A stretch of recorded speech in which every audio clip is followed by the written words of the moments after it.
अगर आप शुगर के मरीज हैं या आपकी फैमिली में कोई शुगर का मरीज है तो इस चैनल को फौरी सब्सक्राइब करें।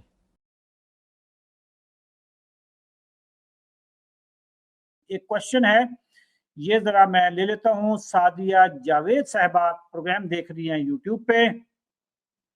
सर, शुगर के मरीज एग की जर्दी या भुने हुए चने खा सकते हैं क्या? इससे एलडीएल कोलेस्ट्रॉल या ट्राइग्लिसराइड या ब्लड प्रेशर तो नहीं बढ़ेगा? बिल्कुल भी नहीं बढ़ेगा जी सादिया साहिबा। अंडे की जर्दी समेत आप खाएं, भुने हुए चने खाएं। जिस चीज से शुगर बढ़ती है उसी चीज से आपके ट्राइग्लिसराइड बढ़ते हैं।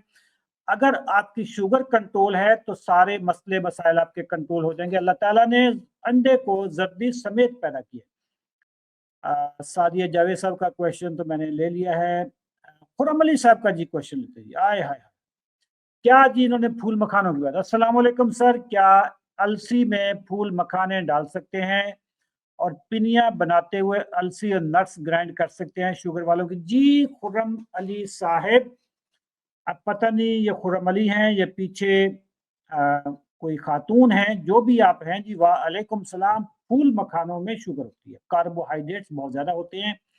अलसी की पिनिया आप बिल्कुल खाएं, जिसमें नट्स भी डालें, ग्राइंड करके भी डाल सकती हैं, लेकिन फूल मखाने आप उतने ही डालें कि वो पिनिया जरा बन जाएं, वरना वो पिनिया टूट जाती हैं।